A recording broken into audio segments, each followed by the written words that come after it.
This is Brian Kemple of Continuum Philosophical Insight, and today we're going to take 15 minutes to talk about literature and philosophy, and specifically about the media of storytelling.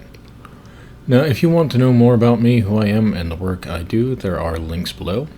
I think you should especially check out the Patreon link because it's a great opportunity for you to give me a little bit of your money, which I bet we'll both enjoy. Now, in my last video, I talked about the concept of literature in general, and focused on how it relates to philosophy, insofar as both are instructive. Philosophy instructs us by helping us to get to the universal meanings of things, drawing upon our experience of them, and literature by helping us recognize the particular existence of those meanings in experience. We can think of the example that I used in that video, namely Maurice Bendrix's jealousy in Graham Greene's The End of the Affair, or we could think of Achilles' rage at the death of Patroclus, or the deliberate repressions of feeling with which Ivan Denisovich struggles throughout his day. And in each we see a certain exemplification of some universal meaning in a particular instance or series of instances. And I say that we can think of these meanings in experience, quite deliberately emphasizing the word think.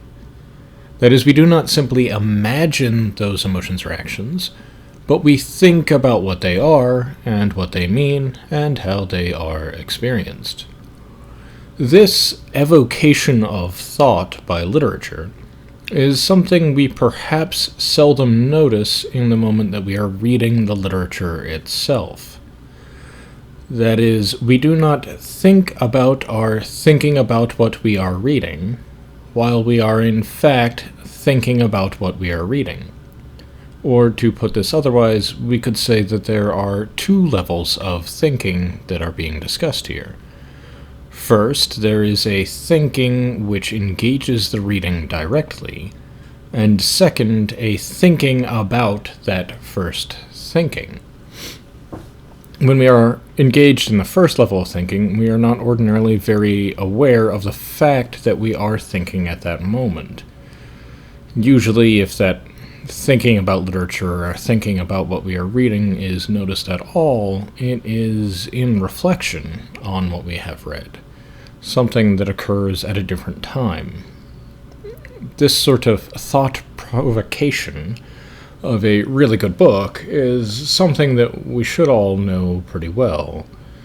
And notably, thought-provoking literature is literature that makes us think not just about the books we read, not just about the direct content, but also about our own thinking about the books that we read. Thought-provoking literature, in other words, makes us reflect on our interpretations of that literature. But that literature makes us think in the first place in an active way while we are engaged in reading it is not something that we should ignore. For a thought, as I've discussed in my video titled On Semiotics, is nothing other than a sign, and thinking is the process of constituting thoughts, which is to say, how we direct, or perhaps allow our minds to be directed. We think, we say that we think, we are agents of our own thinking, that is, when we consciously, deliberately control the thoughts that we have, when we determine how our thoughts are to be linked up together. I believe that literature serves as an occasion for us to think in varying degrees.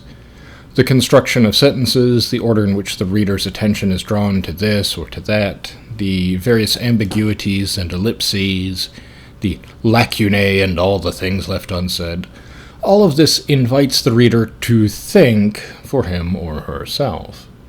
While not all literature does so, one will not, for instance, I believe, find very much ground for thought provocation in the pages of, say, Harry Potter, outside whatever one might bring to Harry Potter, that is not at all found within, nor in the pages of a Tom Clancy or a Robert Ludlum spy thriller, or the cheap bodice-ripping romance novel.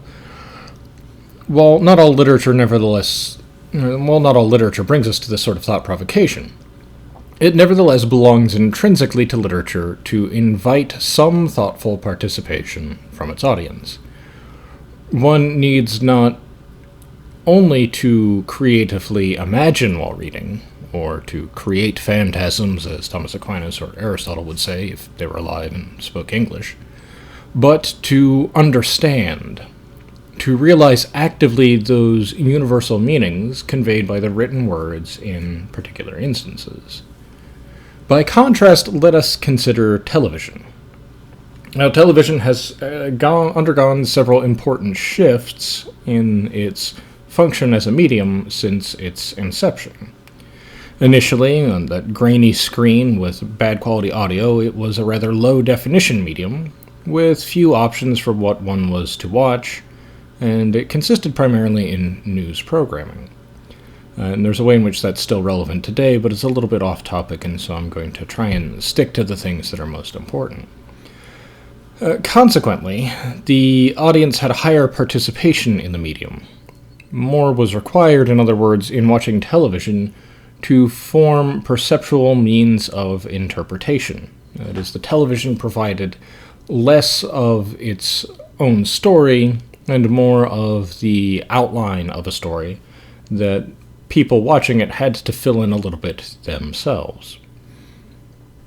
But over the decades, not only has the programming increased in diversity, which again is a topic in its own right, but the definition has improved. The screens have become larger, and on the whole, I think we would say that the immersive capacity has expanded by several orders of magnitude.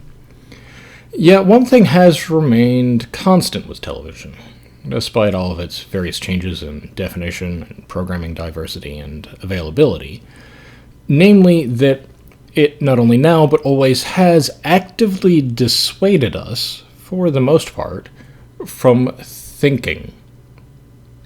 That is, while it formerly required greater participation from the audience in perceptual activity, it has always pushed against, or perhaps in some way slid around, inducing considerable, worthwhile, important degrees of conceptual activity.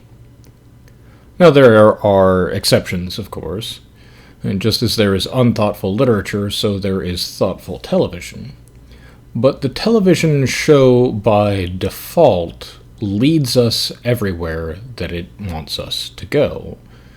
We are not invited, in other words, to control the linking of our own thoughts, but we are immersed in images following the conceptual presentation which is intrinsic to the narrative of the show, into a kind of audio-visual idealization that draws us into its narrative through a certain resonance with our own feelings and shallow emotions, and which most especially plays upon, and also reinforces, our emotional attachment to novelty.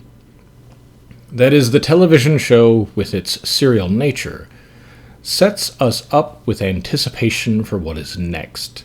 The next scene, the next episode, the next season, the next twist, the next whatever.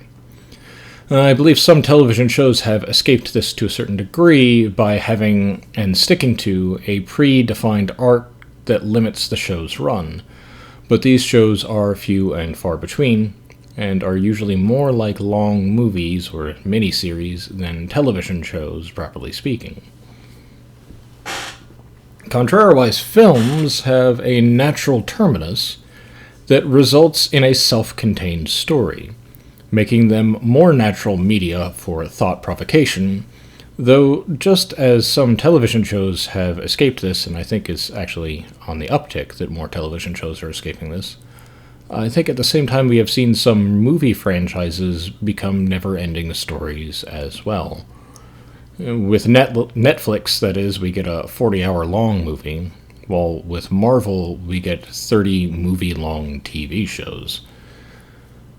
Lying behind all of these distinctions, though, in storytelling media, is a complex reality of human psychology, namely the complexity of our internal cognitive structure. We human beings have various psychological faculties through which we conduct ourselves, through which we grasp objects of cognition, we interpret them, and we reattune ourselves towards them.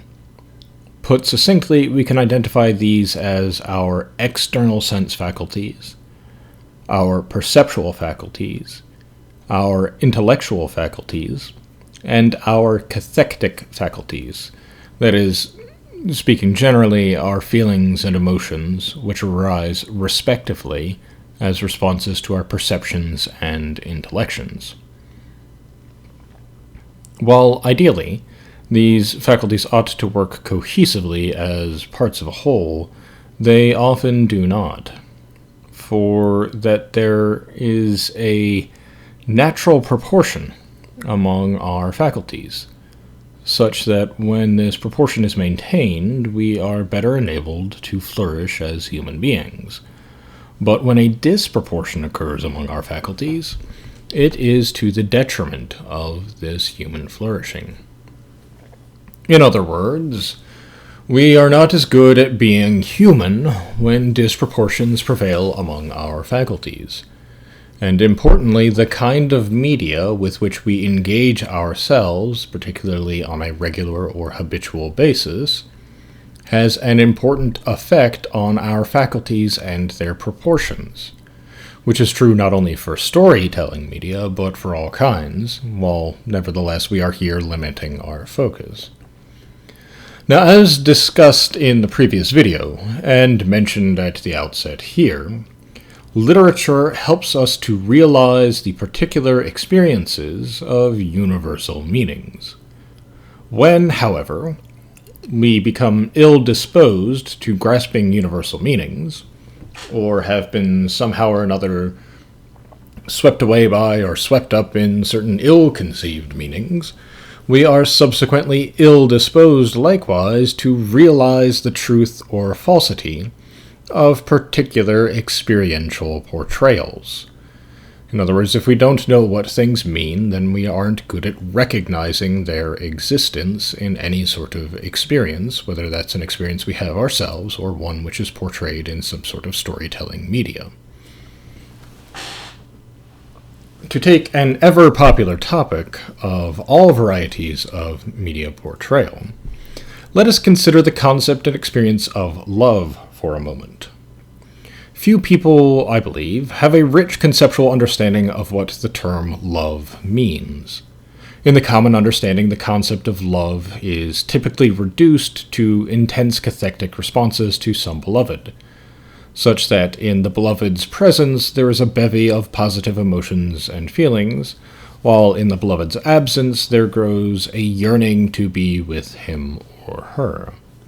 In other words, the concept of love is thereby reduced to a condition belonging to each individual. In truth, I would posit that the reality of love consists in a relation, whereby two are united in some common and mutually perfective pursuit of the good, and the degree and nature of the unity determines the kind and manner of the relationship.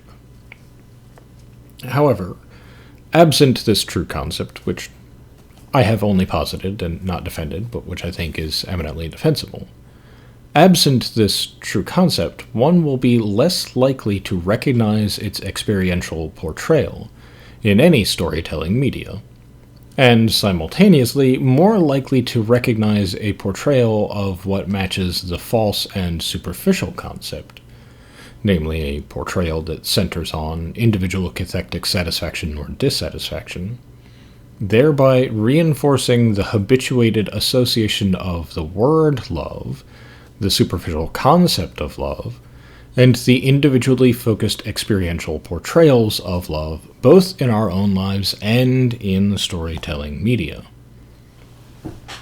Now, it belongs to television, with its active dissuasion of thinking, to reinforce these habits of the lower faculties, of the cathectic, absent a strong presence of the intellectual, causing a disproportion between the lower, the cathectic, and the higher, the intellectual. Pulling us forward, pulling us into the next, the constant flood of images and noise, the repetitiousness and leveling out of discourse, all of these things tilt us away from thinking. All of which is to say that the rhetorical impact of our storytelling media concerns not only what responses it evokes from out of us, a response governed primarily by the content of the media, but also the habituation of our responsiveness, which is shaped primarily by the nature of the media itself. Now, I'm under no illusion that anything I've said here is entirely novel or any great brilliant insight. The quote-unquote dangers of television have been harped on for decades, and the lack of reading of good literature has been lamented for equally long, if not longer. I do, however, hope that what I have said here helps us to see the nature of that danger of television, as well as something of the benefit to the written word. Now, in the following video, I will elaborate more on the nature of the relationships constitutive of our thinking. At any rate, thank you for listening, subscribing, visiting that Patreon page, and making it to the end of the video.